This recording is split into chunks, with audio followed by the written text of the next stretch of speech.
In a recent Supreme Court case, Justice Kavanaugh cited an amicus brief and asked, how are brokers supposed to assess driver safety, English proficiency, drug use? How are they going to do this? Marc Blubaugh wrote that amicus brief in the case Montgomery versus Caribe Transport. He joins the High Court report today to discuss this case.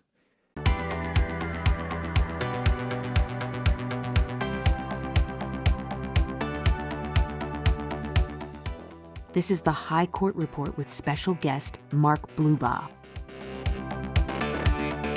This case stands to disrupt America's $343 billion freight brokerage industry. I'm Ryan Weir, and this is the High Court Report. In Montgomery versus Caribe Transport, the Supreme Court must answer whether states can hold freight brokers liable when a trucking driver causes a car crash. Marc Blubaugh helps break down the briefs and oral arguments. He co-chairs the Transportation and Logistics Practice Group at Benesch, Friedlander, Coplan, and Aronoff. U.S. News named his firm Transportation Law Firm of the Year multiple times. He serves as outside general counsel to the Transportation Intermediaries Association, and he represents brokers, carriers, and shippers in cases across the country. Marc joins today in his individual capacity. His views are his own and not those of the Transportation Intermediaries Association, his law firm, or any other organization. Marc, thanks for joining. How are you doing today? Thank you, Ryan. Delighted to be here and happy to be having the conversation. Now, in 60 seconds, what stood out most to you from oral arguments? I would say that the attorneys arguing these cases are masters with their craft. That's one thing that certainly jumped out to me during the course of the argument. Seeing an attorney walk up with one sheet of paper, never really needing to look at it, even if I may disagree with that attorney's position, they engage the court in a very effective way. And while it's a very solemn environment, the advocates were more conversational in certain respects than I may have expected. I enjoyed watching the justices' expressions and gestures, which probably amplified a little bit about what you could certainly glean from the transcript or listening to a recording. But the bottom line is, I'm not sure how you can sit in a Supreme Court of the United States argument and not be impressed with the United States judicial system, which is not perfect, but pretty darn good. Was that your first time at a Supreme Court oral It argument? was. It was. Wow. Wow. That is awesome. Now, you sat in the courtroom while the oral arguments played out in real time. What key themes emerged from the oral arguments? Yeah, I would say there were a couple of things that struck me during the course of the argument. One is that shout out that you referred to the amicus brief that I filed on behalf of the Transportation Intermediaries Association. I didn't think that counsel for the petitioner, as highly capable as he was, really answered Justice Kavanaugh's question adequately. And Justice Kavanaugh raised that theme a few other times during the course of the argument. And petitioner's response was essentially, hey, they simply need to hire quality carriers or not hire what he referred to as fly-by-night carriers, but didn't offer to define the same without specifying what a broker would need to do. He defaulted to saying, well, as long as they ask a few of the hard questions, whatever those may be, then they'll be okay. And Justice Kavanaugh pressed him, again, several times regarding those issues. When it came to English language proficiency, for instance, at least petitioner conceded, well, that presents a complicated question. But again, kind of defaulted to the notion that, well, a broker just needs to make sure that a carrier has an adequate testing program. Again, without any specificity about what does that mean? What is adequate versus inadequate? And the reality is that the plaintiff's personal injury bar always takes the position that whatever a broker does is not enough.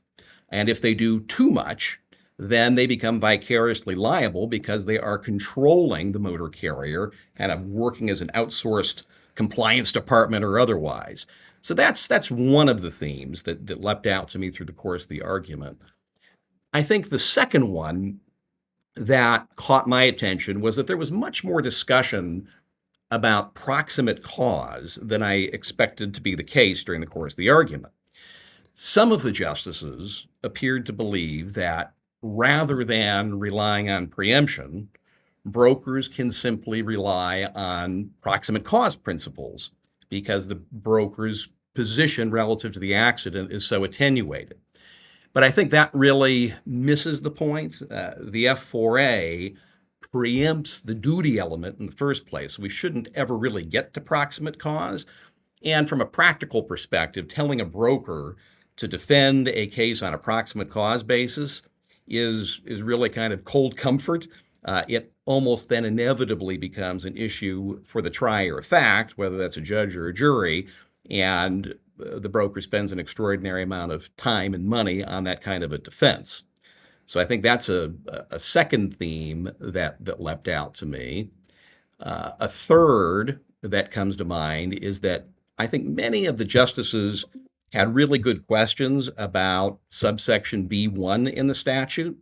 And that section, really, which preempts intrastate rates, routes, and services, doesn't have the so-called safety exception, which is at the heart of this Montgomery case.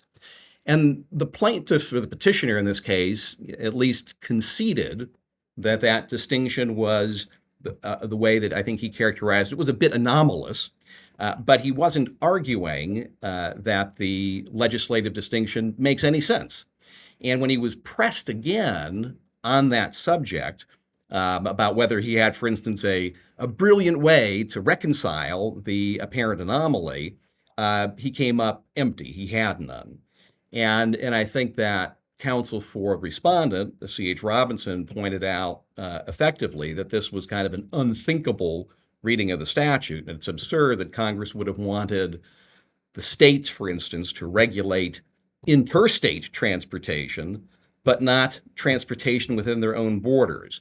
And the Deputy Solicitor General, again, kind of built on that, saying, look, there is no anomaly here. If you construe the statute in the way that respondents believe it should be construed, you can kind of avoid that entire issue.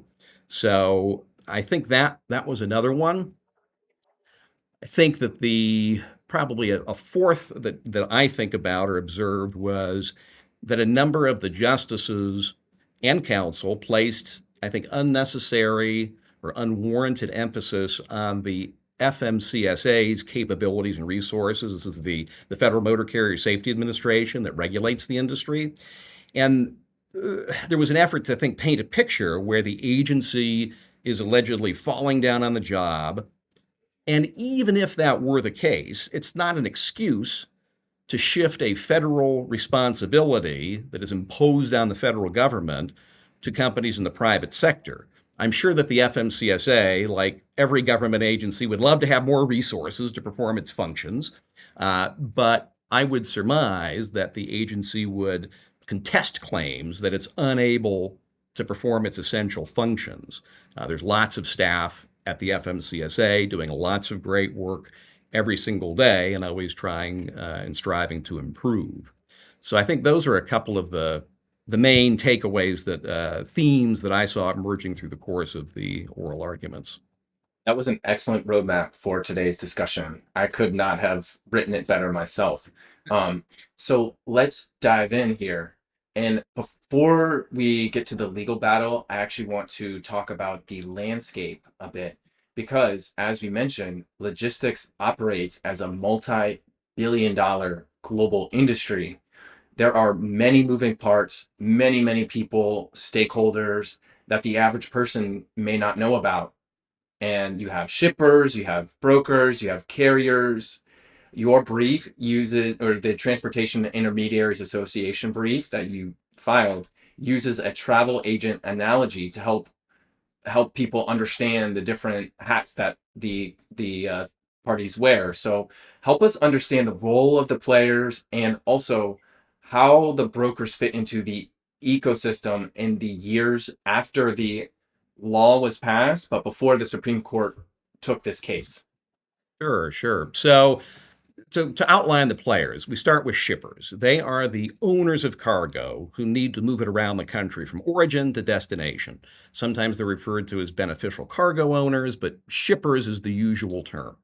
Um, if we move to the brokers, they are, as you indicated, intermediaries. They're middlemen that arrange for the transportation of goods by motor carrier for compensation. They are hired by the shippers. If I am a shipper and need to move my goods, I may hire a broker to find an effective and efficient way to move my goods. The brokers themselves do not actually perform the transportation. They don't own trucks, they don't operate trucks. As you said, think of them as travel agents for freight. They are licensed by the federal government as well. Brokers have a license that they must apply for and obtain in order to arrange for the interstate transportation of goods by a motor carrier for compensation. So then if we move to the motor carriers, this is generally a person or an entity that is providing transportation by motor vehicle for compensation. They too are licensed by the federal government, assuming that they are performing transportation interstate. And the vehicles can range in size from small lightweight vehicles to large tractor trailers. Motor carriers have drivers. These are the persons who actually operate the vehicles that are moving the goods. They're the workforce of a motor carrier. They act under the operating authority or license of the motor carrier. And those drivers can be employees or they can be independent contractors. But either way, they're operating under the licensure of that motor carrier. And then the consignee is the party who is receiving the goods at destination, where the shipper is sending their goods from origin to that destination. The consignee is the recipient of those goods. So does that help? It does. It helps a lot. And let me just give you a scenario and help me walk me through the Sure. players in this. So let's say my kid is at soccer practice and they lose their water bottle. There's a game in a few days and my kid really needs the water bottle. So I order a replacement on Amazon. Someone in an Amazon branded van delivers the water bottle to my door in 24 hours. Walk me through that chain. Who's the shipper, the broker, the carrier, the Sure. driver in that scenario? So if you're trying to order the goods, you are the customer, you're the shipper. So Okay. you are in theory could be hiring a broker to contact Amazon, or Amazon, you could be contacting Amazon in its capacity as a broker, because sometimes it operates as a broker. But you'll be contacting some intermediary to say, hey, I need help. I'm not an expert in transportation. I need to get my goods from A to B. So in theory, you contact that broker. The broker has a network of various motor carriers, one of which could be Amazon if you were contacting a third-party broker. And they say, okay, well, we can arrange that. We have company relationships with companies that have these assets, that have lightweight vehicles that can move goods from A to B. And that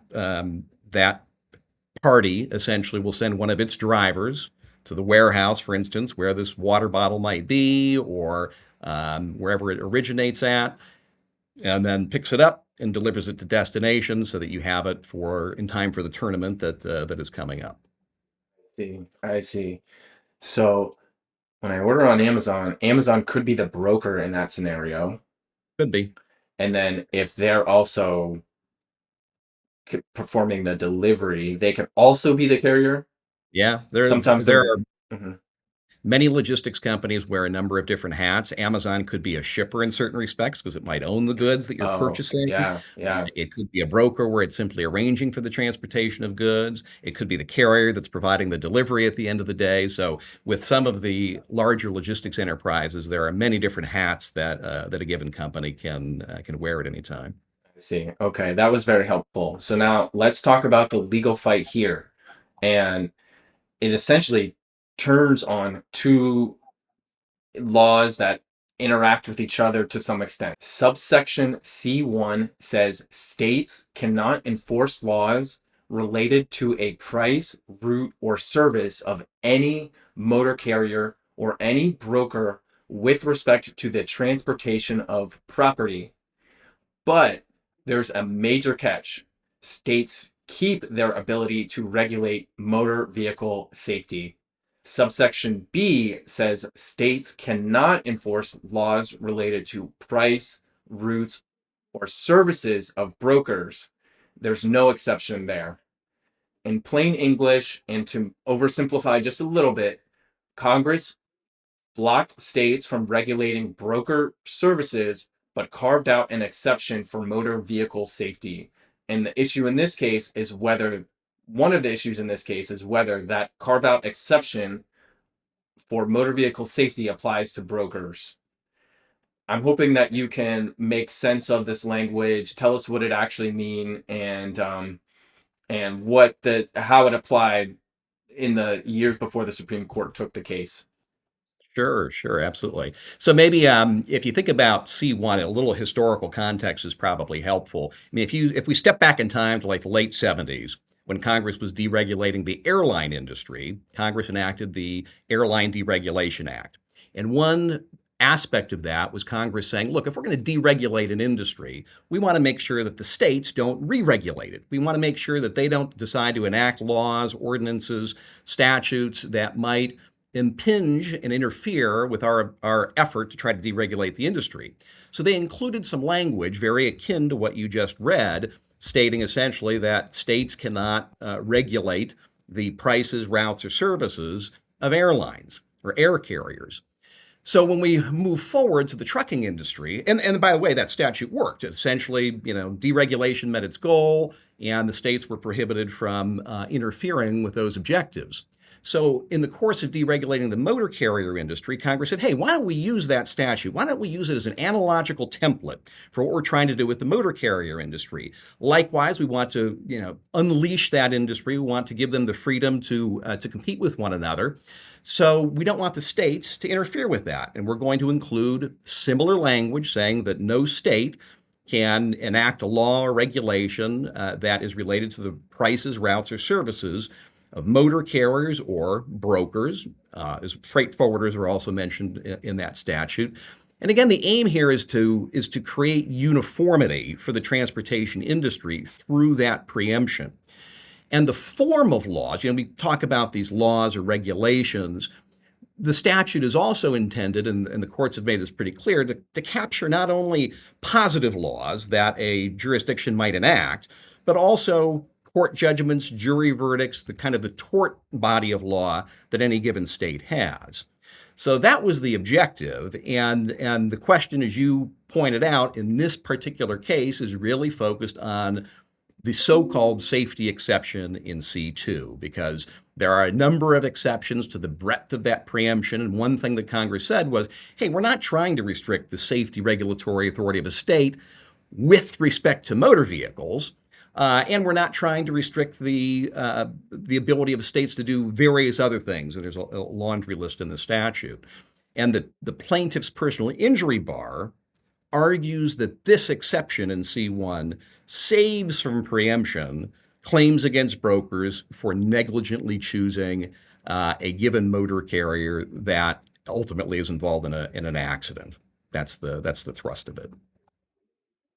See, and so the parties in this case look at the exact same text. There's no dispute about whether any other law applies. They're all on the same playing field for this text, but they draw completely opposite conclusions from the very same words. So talk to me about each party's positions, and maybe you can do it from the context of the oral arguments, which you were part of, how you saw things play out in the oral arguments. Sure. Yeah, there's the number of different threads in these arguments that are being made. But if we think about the language, for instance, that you focused on, it's all about what does the phrase with respect to mean, and what does a motor vehicle mean? And the argument that I would say, or that really the respondents in this case were advocating for is, look, if the phrase with respect to truly massively limits the scope of preemption in C1, because that's something that the Supreme Court has previously held, that the phrase with respect to does, and this is the Supreme Court's language, massively limit the scope of preemption in C1, then it should similarly massively limit the scope of the exception in C2. There has to be some kind of limiting principle here, and that the limiting principle is a distinction between a direct link and an indirect link between the state law and motor vehicles.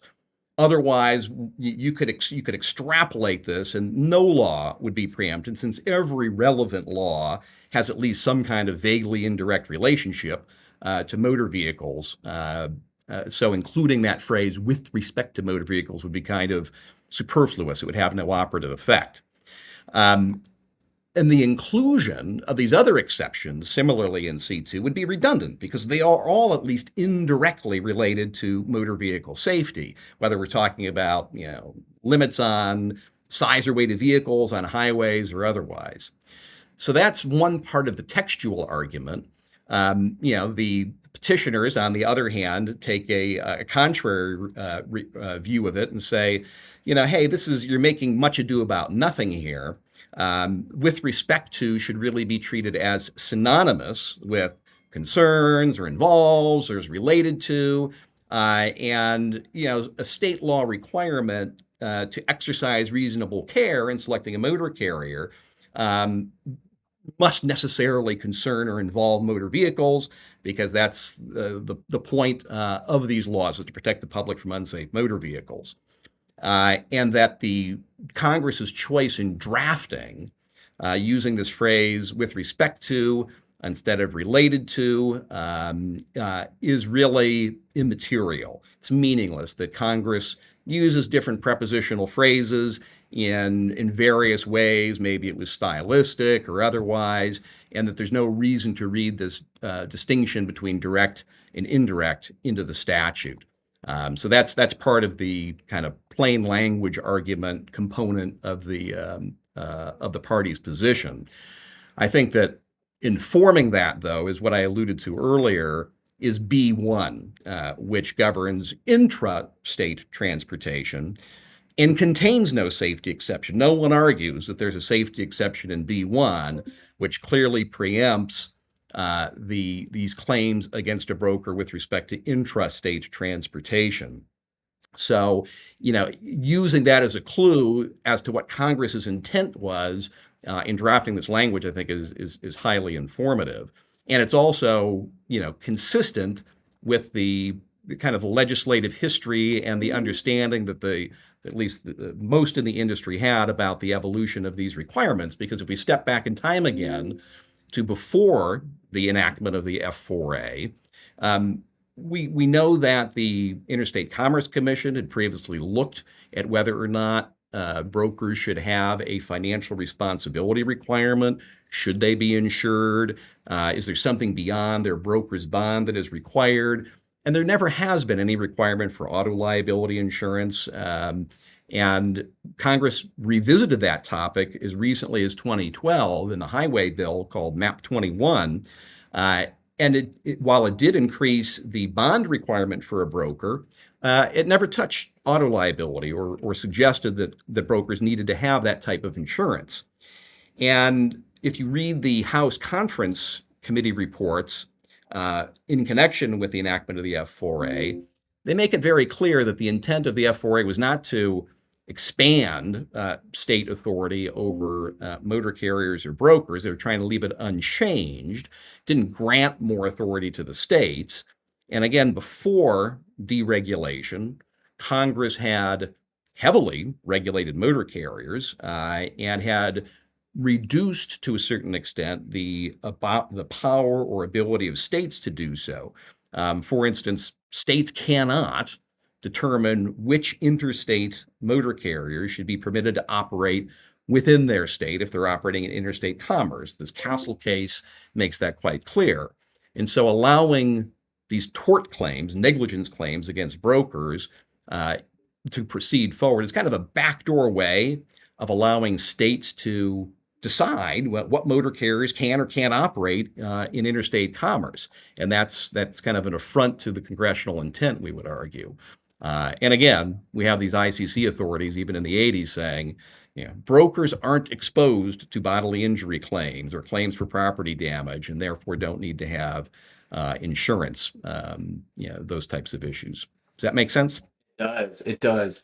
And there's one thread I wanted to ask you about. You mentioned it a couple of times now, the intersection between interstate and intrastate. That's a quirk that I did not pick up on initially until I was listening through the oral arguments. So, and that seemed to have an effect on multiple justices, one way or the other. They were asking all three parties about it. So, dig into that a little bit. Yeah, again, that statute B1, it preempts claims related to intrastate rates, routes, and services. So think, within a state, and the line between interstate and intrastate is not always clear. Some people think it's just, Yeah. well, if you're moving goods within a state, it must by definition be intrastate, but it could be part of an interstate move, even within, if you're doing the final leg of a move, for instance, within a single state. But B1, when it was enacted, contains absolutely no safety exception, and it's focused clearly on brokers. So the distinction that many of the justices were picking up on was, why would there be a safety exception in C2 if Congress had already said, look, you can't sue a broker if they're involved for negligence involved in intrastate transportation. Why should you be able to do it bring these claims against brokers in connection with interstate transportation? Because Congress, if anything, has a greater degree of interest in interstate transportation than it would with intrastate transportation. So that was the kind of the theme throughout. And again, petitioner wasn't really able to offer an explanation, a justification, other than saying, hey, it's an anomaly. I'm not saying that Congress makes a lot of sense in this instance. I don't have a brilliant way of reconciling this anomaly. But when the Deputy Solicitor General was asked about this, at the end, in fact, that was Justice Roberts' only question, I think, through the course of the oral argument was, hey, what's your explanation for this seemingly anomalous situation between interstate and intrastate? Deputy Solicitor General said, I don't see an anomaly here, because if you read the statute the way that we suggest you should, that C2, the exception in C2 doesn't apply, well, then it's all harmonious. Whether it's an interstate move or an intrastate move, these claims for negligent selection go to the core service that a broker is offering to the marketplace. I am arranging for the transportation of goods from A to B and selecting a motor carrier. So whether it's interstate or intrastate, these claims should be preempted. And it's yet another reason why that one should construe the statute in a harmonious way. That was an interesting dynamic there to see how that played out. And I was wondering if Roberts was going to ask anything. And Yeah. I mean, he's been listening the whole time intently, and it seemed like he was just waiting for his moment to to ask that question. Yeah. Could you tell from the bench which justices were itching to ask questions? Justice Kavanaugh asked a lot of questions. Normally, Justice Gorsuch asks a lot of questions as well, but he only asked a couple of Yeah. questions. Yeah. So what, from your vantage point, what did you pick up on? You talked about what some of the cues you picked up from seeing versus reading the transcript. Yeah, yeah. I mean, clearly, Justice Kavanaugh was highly engaged. Justice Jackson had a lot of questions. She felt like she needed to take advantage of that opportunity to raise her points. Everyone contributed. I mean, I was happy that each and every one of them seemed to be deeply engaged, some more than others. But it was satisfying to see that level of engagement across the board. And while I personally haven't argued before the Supreme Court of the United States, I've argued cases in state and federal appellate courts, and I have learned that it's devilishly difficult to predict outcomes and glean too Yeah, much yeah, from the questions that are being asked. I'm always reluctant to read too much into the questions and hesitant to opine on the tone. But I was glad that they were all engaged for sure. yeah, yeah. Even Justice Kavanaugh, he grilled Paul Clement, petitioner's counsel, heavily right from the outset through the end of time, but then he grilled Mr. Boutros as well quite a He bit. did. And so you said that each of one of the lawyers had only one sheet of paper. Yes, yeah. When Paul Clement walked up, I saw just one piece of paper that he had, and I couldn't tell. My vantage was a little bit obscured when Mr. Boutros came up, but none of them came up with a stack of things. They clearly had a mastery of the subject matter. Wow. Wow. Okay. Last question. I'll get you out of here on this. If the plaintiff wins, then fill in the blanks. If the broker wins, then fill in the blanks. So talk to me about the implications of what will happen if each side wins. Yeah, sure. So if in fact the petitioner were to win this case, it's going to have a profoundly negative impact on the brokerage community. There are all sorts of policy reasons why that would be the case, but fundamentally, it's going to change the way that brokers operate. At present, there's have a degree of comfort that when they are selecting a federally licensed motor carrier to perform interstate transportation, that they've done their due diligence, that they have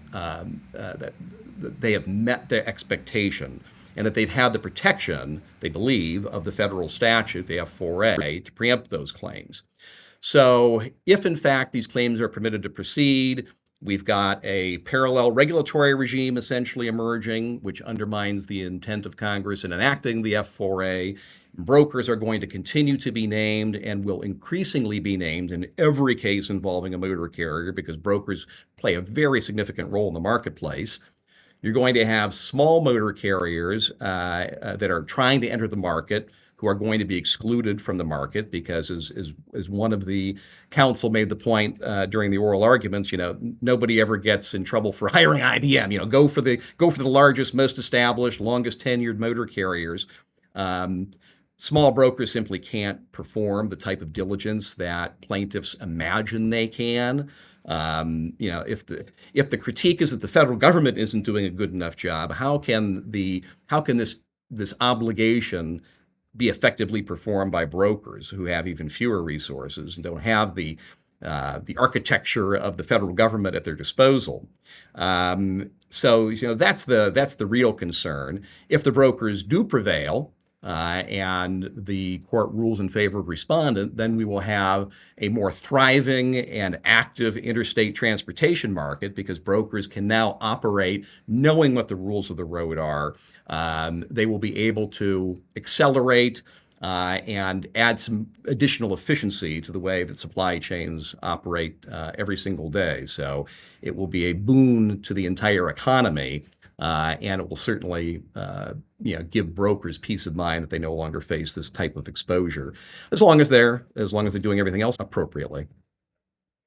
Well, Marc, thank you so much for your time. That was such a very helpful breakthrough. Quick question for you. Where can listeners find you? Sure. I'm on LinkedIn. I don't use it to a great deal, but I am on LinkedIn and certainly on my website at www.beneschlaw.com. You can find my bio and various publications and articles and the like that we put out. Great, great. Well, again, thank you so much for your time to help break down the oral arguments and the briefs. This is a very, very important case. And so it was helpful to have you on today to decipher the fact versus the fiction. On the High Court Report, we will continue to follow this case closely and any developments that arise. Everyone come to the High Court Report and learn about those developments. We really appreciate your time, Marc. Thank you so much. Everyone follow Marc on LinkedIn. Go to beneschlaw.com. Thank you very much. Talk to you soon. Thanks, Ryan. I really appreciate it. Yes. See you later. Bye.